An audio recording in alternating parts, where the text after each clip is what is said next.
Boa tarde, professor Justus. Eu queria me apresentar. Eu sou Lisandra, sou acadêmica aqui da Faculdade Inspirar, estou no 8º período. E é um prazer gigante ter você aqui. Já de começo, eu queria agradecer à professora Jéssica. Jéssica, muito obrigada pela dica, pelo. Eu queria contar que eu assisti uma palestra sua sobre o seu livro, que você já vai falar, e eu ganhei o livro autografado e tudo. E é um prazer ter você aqui hoje. E eu queria te pedir, a começo assim, que você se apresente, conte um pouquinho da sua história, sua formação, hoje sua área de trabalho e, óbvio, o seu Claro. livro. Por favor. Bom, obrigado pelo convite, Lisandra. Acho que é um prazer retornar aqui para a faculdade. Já recebi outros convites da professora Jéssica aqui para falar sobre um pouco do livro e também outras matérias. É sempre um prazer voltar para a área acadêmica, que é um desejo meu também de seguir. Queremos. Que bom. Bom, e falando um pouco mais, me apresentando, né? Meu nome é Guilherme Justo, sou advogado criminalista, me formei pela Unicuritiba, fiz minha especialização em Direito Penal e Processo Penal no antigo curso Luiz Carlos, que agora foi incorporado pelo OPET. Depois segui para uma linha que eu gostaria de fazer concurso na época, então fiz Escola da Magistratura e fiz estágio de pós-graduação e depois voltei, né, para a Unicuritiba para fazer o meu mestrado Direito Empresarial e Cidadania, voltado então para a questão de crimes econômicos dentro da parte do direito empresarial, e aí que surgiu a minha dissertação e que acabou virando esse livro. Eu atuo na parte criminal, né, então predominantemente a gente atua nas questões administrativas também, que envolvem questões que podem evoluir para o criminal, mas a minha principal atuação é na criminal mesmo. Que ano você se formou? Eu me formei em fevereiro de 2014 e fiz então a questão de pós-graduação e estágio na área do Ministério Público e depois comecei a advogar e agora, desde 2018, eu tenho o próprio escritório. Legal. Como você chegou a esse livro? Conta pra gente, por favor. Bom, depois que eu estabeleci o próprio escritório, eu queria voltar para a parte acadêmica e fazer um mestrado também pela questão de gostar de dar aula, de dar palestras, então quis me especializar nessa situação. Só que a linha de pesquisa ali da faculdade era mais voltada a uma parte empresarial e de cidadania. Sim. Então, ao convite do professor meu, voltei lá para a faculdade e comecei a fazer as pesquisas. Curiosamente, e acho que até uma coisa que é de destino, assim, que a gente acaba se vendo na parte profissional, que um caso surgiu de um vizinho meu do escritório e que era sobre o assunto. E eu não tinha conhecimento a respeito da parte econômica, principalmente... De nada. Nada de nada. De nada, Sim. de nada. Ele bate na minha porta e fala assim, olha, tô com um caso que é criminal também e preciso da tua ajuda. Você topa para fazer? Eu falei, ótimo, por mim, vamos nessa, não conheço, mas vamos estudar e vamos para frente. Uhum. E era sobre uma situação criminal que envolvia criptoativos. E ele me ensinou do básico, pensei, olha, que assunto interessante, acho que não tem tanta coisa escrita, isso era 2018, 2019. Pensei, vou estudar isso, vou passar para o meu orientador lá do mestrado. Ele topou a ideia e falou assim, olha, apesar de ter muita pouca coisa escrita, se você mergulhar nesse assunto, acho que você tem chance de publicar essa tua dissertação no futuro e a gente pode seguir nessa linha de pesquisa. E o que ele falou realmente se realizou, né? Ele é quem faz o prefácio do meu livro, o professor Fábio Guarani, e acabou virando o livro pela Juruá, a minha dissertação, que é a Revolução Digital e a Tipificação dos Delitos Econômicos. E o que hoje você pode falar para a gente sobre o tema exatamente, a revolução digital e a tipificação dos delitos econômicos? Então, essa questão de revolução digital é uma construção que é muito mais cultural, que a gente vê na evolução da humanidade, que existiram outras revoluções. Então, as primeiras revoluções industriais trouxeram algumas comodidades, algumas mudanças na nossa sociedade, e que essa última, essa quarta revolução, acaba mudando mais rápido e de forma muito mais impactante na nossa sociedade. Ela é até mais rápida que as outras, ela traz impactos que a gente vê dos anos 80 para frente, que as coisas evoluem de uma forma muito mais eficiente, mais rápida, e até ultrapassam modernidades das outras revoluções.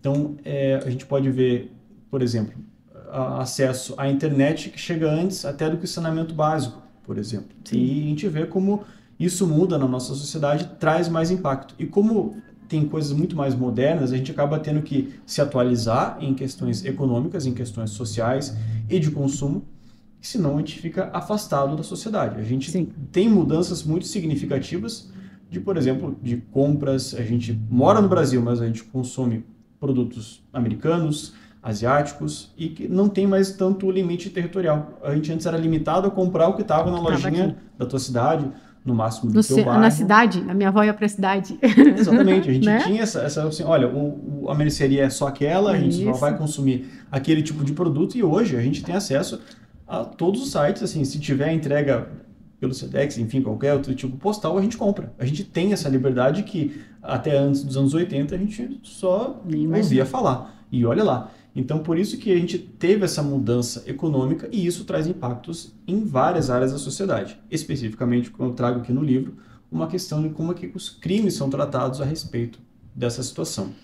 Eu até acho curioso, a gente conversou um pouco antes, falar de como isso mudou na sociedade. Por exemplo, se a gente imaginar a nossa sociedade em 2005. 20 anos atrás. 20 anos atrás. Sim. A gente pensa até com um recorte tão grande, mas vamos imaginar que se a gente estivesse andando num lugar perigoso na nossa cidade e fosse abordado por uma pessoa que estivesse realizando um assalto. Sim. Se ela te pergunta... Eu ia ser assaltado, e daí? Hipoteticamente, essa situação. Pois não. Se a pessoa, o delinquente, vai lá, você vai me dar ou a carteira ou o celular. Em 2005, você prefere perder o quê? Em 2005, o celular, porque hoje a minha vida está dentro do meu celular. Exatamente. E a carteira isso. devia ter um pouco de dinheiro se tivesse. Exatamente, porque assim, o que na época, em 2005, era mais importante? Os bens físicos. Então, a tua carteira tinha os teus cartões, os teus documentos, tinha dinheiro, o dinheiro físico, e o celular, apesar de ser um... cheque na época até. Exato, hoje a gente nem usa mais. Não, mas tinha. Atual, eu andava com o cheque assinado do meu pai, já pensou? Coisa que hoje, atualmente, a gente não tem tanto contato. Então, o celular, apesar de ser caro na época, tinha só tua agenda. Às vezes usavam um SMS da forma mais moderna na época e não tinha WhatsApp. Não. Então, isso que a gente tinha acesso. Hoje, a nossa vida tá lá. As nossas senhas hoje dos bancos. Nem carteira eu tenho, eu dou a carteira. Vai fazer o Pix por ali, vai usar os cartões, os documentos estão todos no celular. O teu prejuízo, se você perder o celular hoje, é muito maior. Porque assim, o que vale atualmente nessa revolução é que são as informações contidas nos dispositivos, nas nuvens, enfim, nessas questões tecnológicas, do que o que está na tua mão, o contato físico. Efetivamente. Então, isso que traz de diferença para a nossa sociedade. Então, esse é um ponto que eu trago no livro, com uma questão introdutória, para a gente entender por que é interessante a gente estudar esses impactos no direito. Sim. Me conta, professor, o que é Bitcoin? O que o Bitcoin tem a ver com o direito? O que a gente, como acadêmico, como advogado, como civil, o que é Bitcoin? O que ele traz? Ele existe? Eu posso pegar? Quanto vale? O que é Bitcoin? Vai lá, me ajuda. Vamos lá. O Bitcoin, ele na verdade ele é um ativo financeiro e que ele é imaterial. Ele tem o seu valor próprio, mas ele é livre, ele não tem um estado vinculado a ele. Então, vamos fazer um panorama um pouco maior. Sim. Primeiramente, a gente precisa entender um conceito chamado blockchain, que é como se fosse um livro contábil que vai registrar transferências econômicas e não só econômicas, informações. E aí que são registradas as transações desse mundo digital. Essas transações podem ser feitas através de moedas vinculadas a Estado, ou seja, euro, real, ou também um ativo financeiro, por exemplo, o Bitcoin, que é o mais famoso. Sim. Então ele foi criado, existe um pseudônimo desse criador, que é o Satoshi Nakamoto. A gente não sabe se de fato existe essa pessoa, mas ele é o que se intitula quem foi o criador disso. Com a ideia inicial de que, assim, vamos criar uma moeda que torne o mercantilismo mais fácil entre países, entre pessoas, sem intermediação de bancos, enfim, de bancos estatais ou do próprio governo, para que seja mais livre essa economia. Então, talvez um viés econômico um pouco mais capitalista nesse sentido, sim, mas assim, vamos facilitar a negociação pela internet, sem precisar de dinheiro, sem precisar de conversão de taxa de câmbio, até de impostos, em certa forma, vamos facilitar essa situação. Então, vamos criar uma moeda que tem o seu valor. Então, um Bitcoin, ele pode ser convertido em dólar, em real, mas ele tem o seu valor próprio. Vamos lá, hoje, quanto vale um Bitcoin hoje? Nós estamos em maio de 2025, qual é o valor aproximado? Aproximadamente está em 600 mil reais. 600 mil reais, um Bitcoin? Um Bitcoin. Ele Sim. pode ser fracionado, digamos em centavos, em várias outras casas depois da vírgula, para você comprar frações desse Bitcoin. Então você pode investir como se fosse investir numa moeda comum. E aí ele começou, né, então em 2009, 2010 a ter essas primeiras transações. A primeira registrada, curiosamente, Você tem ideia do que poderia ter sido a primeira compra através de um criptoativo? Eu imagino que alguma coisa da internet? Não, a primeira coisa física comprada foram 2 pizzas. Ah, sabe o sabor? Olha, o sabor eu não sei, sei que foi no dia 22 de maio de 2010, foi registrada essa 2010, primeira compra. 15 anos atrás. 15 anos atrás. E, curiosamente, assim, pode até causar um pouco de espanto. Obviamente que a cotação na época era bem diferente. Mas ele pagou por essas 2 pizzas 10 mil bitcoins. Quanto? 10 mil bitcoins. Vamos lá, uma pizza mediana hoje está R$50. Então, 2 pizzas dariam R$100. 10 mil bitcoins, quanto que ele pagou na pizza? Alguns milhões e, enfim... Milhões em 2 pizzas? Pode ser até mais, assim, dependendo da cotação do dia. Até porque é uma cotação muito volátil. Sim. Se você for ver qualquer assessor de investimentos, ele vai falar assim, olha, não invista todo o seu dinheiro porque ele tem uma volatilidade muito grande. Porque ele é livre, ele está independente do Estado, do que o governo brasileiro faz, ou enfim, Sim. outro governo faz, esse valor pode variar muito. Então, por isso que assim, é arriscado mexer com isso. Muitas pessoas, quando surgiu essas primeiras notícias a respeito do Bitcoin, pensavam, não, isso aqui é para mexer com ilícito. Já que o governo não vai regulamentar, o governo não sabe como mexe com esses valores, ou às vezes até numa deep web, uma dark web, fazendo transações assim. Eu já ouvi dark web. Pode ser uma ideia de como se fosse um ilícito mexer com esse dinheiro. Um dinheiro sujo. E que, na verdade, todo dinheiro pode ter esse viés. O que você faz com o dinheiro é o que importa, o que é considerado crime. Tanto que uma das primeiras discussões, quando surgiu isso, é entender que, olha, você fazer uma transação com ativos dessa forma, que você nunca pode sacar num banco 24 horas, uma moeda do Bitcoin, seria legal. Seria uma moeda falsa. Sim. Crime de moeda falsa. Você entendeu que não? Porque ele tem o seu valor próprio, assim como as ações, assim como, por exemplo, milhas. É engraçado você pensar o Bitcoin com a lógica das milhas de companhias aéreas. Você nunca pode sacar milhas, mas não é palpável, mas existe. Pense que você está calculando uma medida de distância em valores para você viajar. Gente. Então, é tudo uma relação de confiança. Até a gente até não acabou abordando antes, mas pensar, o Bitcoin, na verdade, é uma relação de confiança com cálculos matemáticos. Sim. Através desses ativos digitais, que na verdade, assim como no dinheiro, eles são uma relação de confiança no próprio Estado. A gente confia que um papel meio amarelado que tem o número 50 vale R$50. Sujo às vezes, né? Muitas vezes sujo. Que o governo diz, esse aqui tem valor de R$50. A gente está confiando no governo brasileiro. Sim. Que a gente não consegue expressar isso de forma física.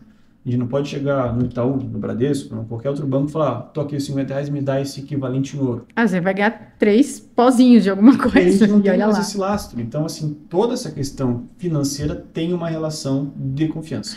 Uma pergunta. Eu tenho X reais e quero transformar em bitcoins. Uhum. E depois, o bitcoins volta a ser real, não volta a ser real, o que eu faço? Se eu desistir, vamos lá, eu desisti, e daí? Você pode trabalhar isso como se fosse uma moeda estrangeira da mesma forma. Você pode converter, obviamente, os reais em bitcoins para você entrar nesse mercado, até porque se você não tem internet, não tem por que você mexer com bitcoins, já que você não pode já começa sacar. por aí.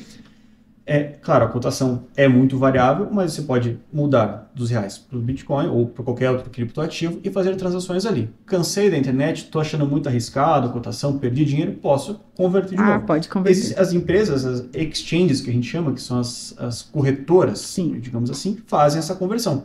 Então você pode, por exemplo, a mais famosa que é a Binance, você faz um depósito na sua conta, converte na moeda que você prefere para fazer a compra e daí lá dentro você faz as transações a partir dessas moedas. Tá. Vamos conversar um pouco sobre o estelionato digital dentro dessas moedas. O que pode acontecer aí, que é onde a gente vai atuar, ou alguns de nós vamos atuar? Então, o que acontece é que a gente, às vezes a gente não pensa como é que evolui a lei penal. O nosso código é de 40. Lá em 40, ninguém imaginava como é que seriam as transações hoje em 2025. Então, não se imaginava que as transações iam evoluir de um papel, como era em 40, para transações digitais. Então, na verdade, os golpes sempre existem e vão existir depois disso. Então, o estelionato é a mesma coisa. Então, se praticar uma fraude para ter uma vantagem econômica, sempre existiu. Só que existe essa mudança da legislação recente que atribuiu o estelionato digital, que é praticar esses golpes através de moedas digitais no meio virtual. E a comprovação disso não é mais difícil? Exatamente. Tem uma grande dificuldade porque é uma relação também de confiança da pessoa que está gerindo. Como é que eu vou comprovar? Exato. Essa é a principal Essa é a dificuldade questão. e de você também estabelecer um limite do que é de fato uma fraude ou apenas um mau negócio. É um mercado muito volátil e você precisa comprovar, no caso do estelionato, que existe uma má-fé de quem está gerindo aquele dinheiro para buscar uma vantagem. A dificuldade principal dessas investigações é você vai ter que confiar que aquele valor transferido para você é um ativo financeiro, já que ele não pode ser sacado. Inclusive, tem até outras camadas para os outros crimes. Até, não sei se estou me alongando, mas aqui é uma formação importante. A partir do momento que você vai converter o teu dinheiro em real naquele ativo, ele vai para um banco de dados e vão ser feitas as transferências naquela blockchain. Sim. E pode ser feitas várias transferências. Mas pense com a lógica do dinheiro. O dinheiro, ele tem um número na nota. Sim. Aquele número é só a sua vez que está com ele. Então, assim, a partir do momento que você entrega nas mãos do corretor para fazer as transferências, como é que você sabe que aquela moeda em si é a sua e que ele não mexeu com o dinheiro de outras pessoas a respeito disso? Esse rastreio pode ser feito, o sistema tem esse registro, mas até você identificar que essa transação é específica do seu dinheiro, tem uma maior dificuldade. Pode ser feito? Sim. Mas tem essa dificuldade, por isso que a gente precisa entender a lógica do crime. Muitas vezes, assim, sem querer fazer defesa, às vezes é só um negócio arriscado. E você está assumindo como vários risco, por aí, não só a criptomoeda. ou a pessoa que tem essa situação. Qual que é o grande problema também, e que muitas vezes se entende não como estelionato, mas como outro crime que chama apropriação indébita. Sim. O estelionato, você está aplicando um golpe de uma falsidade, muitas vezes, prometendo que está investindo e não investe. Digamos, você vai no corretor e fala, quero que você invista tantos reais em Bitcoin. Ele pega o teu dinheiro e ele não converte. Você nunca vai saber no sistema se o teu dinheiro virou o Bitcoin. Ou não. Sim. Ou não. Ou ele pode ser que ele pegue o seu dinheiro, converta, mas nunca mais devolva. E aí ele está se apropriando do que não é valor. dele. Sim. Não é falso, mas ele colocou uma destinação diferente do que você pretendia. E tudo isso é comprovável? Comprovável, claro, tem dificuldades porque um dos pontos que foi feita a própria criptoativo é que ela não tem vínculo ao Estado. Então, assim, qual que é o Estado competente para investigar isso? Esse é um grande problema, porque a gente está na internet, a evolução digital quebrou muitas fronteiras geográficas. Sim. Então, a gente pode trabalhar aqui com um ativo financeiro que é da Ásia, por exemplo. Sim. E aí, quem que é responsável por investigar isso? Brasil ou algum país da Ásia? Essa questão de competência do direito tem muito conflito. Então, essa é uma evolução que talvez seja o caminho mais provável dessa regulamentação de ser um assunto uniforme entre vários países, acordos comerciais entre vários países, para fazer sentido. Senão, é muito mais fácil para quem está mal intencionado nesse mercado fazer transações onde a legislação não é tão rígida. Então, joga para essa situação. Então, claro, pode ser investigado, mas tem essa dificuldade de competência de países para investigação. Então, assim, para a gente conseguir prevenir um problema com a criptomoeda é você não se jogar no escuro. Você saber o que você está fazendo, prevenir Sim. E fazer a coisa certa, procurar pessoas certas, porque senão você Exatamente. perde. Porque, assim, existem golpes tradicionais que só mudam a forma através, então, desses ativos. A evolução de um estelionato, a evolução de um esquema de pirâmide, por exemplo. Sim. Que são feitos através desses ativos. Mas, assim, o que mostrou-se assim, um caminho mais eficaz de fiscalização seria dessas empresas que fazem a conversão, para que elas passem relatórios dessas transações da blockchain para algum órgão regulamentador, inclusive para questões de declaração de imposto de renda, Sim. Enfim, você está movimentando valores. Para expressar isso em reais, para você saber o que está sendo movimentado com relação a esses valores. Então, o que você faz com as transações é como você tivesse também o dinheiro físico, a lógica. Porque o dinheiro físico, se você não compra uma coisa sem dar nota fiscal, sem ter algum registro de transação, o papel aceitou, guardou debaixo do colchão, Pronto, ninguém vai saber. Ninguém vai saber. É a mesma lógica. Você pode cometer crimes de compras através desses ativos e ninguém ficar sabendo, vai ficar registrado entre as minhas transações na blockchain e ali. Depois que faz uma quebra de sigilo, que eles vão descobrir. Mas até chegar nesse até conseguir ponto, também. se comprovar que tem isso, é diferente.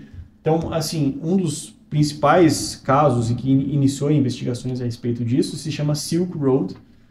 Foi nos Estados Unidos que faziam transações, as transações estavam ok com relação aos criptoativos, então não se criminaliza a utilização. mas a compra era de drogas, então era feito um tráfico de drogas através disso, e em vez de pagar em dólar ou qualquer outra moeda, pagava-se em Bitcoin. Então, esse tipo de investigação que pode se motivar, só que a motivação inicial era um outro crime, não a transação em si. Diante de tudo isso que a gente viu e conversou, Bitcoin ou as criptomoedas é bom ou é ruim para a nossa sociedade?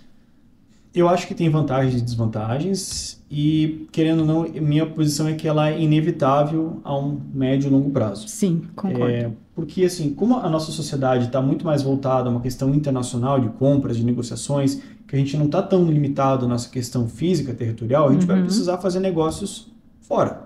A gente consome coisas de fora. Em vez de fazer 2 câmbios, por exemplo, de um país para dólar, dólar para outra moeda, a gente faz numa só. Essa é a ideia principal. Então, assim, imagino que seja inevitável isso. É claro que é um conflito também de soberania dos estados. Querendo ou não, assim, o dinheiro vinculado ao próprio estado vai perder o valor. Então, Sim. assim, preciso ter reais se eu vou ter que converter outras vezes? Por que eu vou fazer essa movimentação e gerar tributo para um país, sendo que não me interessa o que vai ter de resultado do imposto, né? A gente fala, tem que pagar imposto porque o estado vai prestar serviço. Se eu não vou interesse nenhum naquele estado, não preciso movimentar dinheiro para ele. Então, imagino que seja um futuro. A gente já está acostumado a mexer muito mais em transações econômicas através de internet banking do que dinheiro físico, que é uma evolução, querendo ou não, a gente imaginava antes, era estranho, não confiava que a transferência dá certo. Hoje em dia é estranho ter dinheiro na mão. Exatamente. A lógica se inverte. Então, eu imagino que é o caminho que vai acontecer. Então, criminalizar a utilização eu acho que não é o caminho. É meio que inevitável e não tem esse controle. E é um controle que tem que ser feito de forma global. Não adianta um país fazer separado do outro, que daí simplesmente só vai afastar os seus utilizadores naquela determinada região. Para a gente caminhar já para o final, quais as suas considerações finais sobre tudo isso? Eu acho que é um campo interessante de estudo. Eu acho que realmente tem muita gente que tem receio por esse histórico assim, de poder utilizar isso de forma ilícita, mas é uma forma de desenvolver economia, enfim, até de investimento particular. Ninguém fala para investir uma porcentagem maior do teu patrimônio nisso, mas acho que é um futuro a gente evoluir nessa situação. Não tão longe assim, né? Acho que não tão longe, a gente se acostumando com essa ideia, entender que o direito precisa se adaptar a isso. Então, as regulamentações internacionais são importantes para a gente não criar paraísos fiscais digitais, por exemplo. Entender talvez a responsabilização um pouco maior no direito penal, porque a gente está assumindo riscos que a gente não conhecia. A gente está mexendo com economias internacionais que há anos atrás não se imaginava. Então, a gente está assumindo risco e, a partir de assumir riscos maiores, responsabilização proporcional. Então, entender quais são as tendências do que o direito penal vai começar a responsabilizar a respeito disso. Então, tem vários autores que trabalham isso. Então, o Klaus Uxin, Jesus Maria Silva Sanches trazem essas ideias de como é que a gente pode esperar o futuro, então, de riscos econômicos que a gente precisa considerar daqui para frente. Então, é um caminho meio que sem volta, eu acho. Então, a gente precisa se adaptar a isso, entender a nossa realidade da revolução, quais os impactos que ela tem, inclusive para a parte econômica. Para quem estiver ouvindo a gente e diz assim, meu Deus, passei por isso, tô com um problema desse, como te encontro? Bom, tem meu escritório aqui em Curitiba, né? Meu nome é Guilherme Justus, é o escritório Justus da Advocacia. Eu posso deixar meus contatos aqui depois para a gente conversar. A gente coloca inclusive para a parte mais acadêmica, né, desse assunto, para a gente entender melhor quem quiser estudar. Quem quiser fazer TCC, exatamente, está aqui à disposição meu livro pela Juruá também, tem os contatos ali, posso também deixar o link ali para ter contato. Vou ter tem tudo isso a versão digital, a versão física. Vou estar aqui a convite da professora Jéssica, que sempre me convida para dar aulas aqui, e estou à disposição para tirar dúvidas. É uma área que eu gosto de conversar a respeito, acho que dá bastante, gera bastante assunto, é um assunto novo, cada vez mais manchetes a respeito, e acho que estou aqui à disposição para conversar. Eu queria te agradecer pelo tempo, pela disposição, por antes da gente fazer todo o tempo que a gente teve de estudar, de conversar. Muito obrigada. E a gente não pode deixar de agradecer mais uma vez a Jéssica Buiar, que é a nossa princesinha da Inspirar. Jéssica, muito obrigada. E assim, que a parceria continue aqui com a Inspirar, com nossos acadêmicos, porque a gente gosta muito, é um tema muito legal. E mais uma vez eu queria te agradecer, porque o dia que eu assisti a sua palestra eu ganhei o livro, então eu estou muito orgulhosa disso. Eu agradeço o convite, estou aqui porque precisar. Obrigada. Obrigado.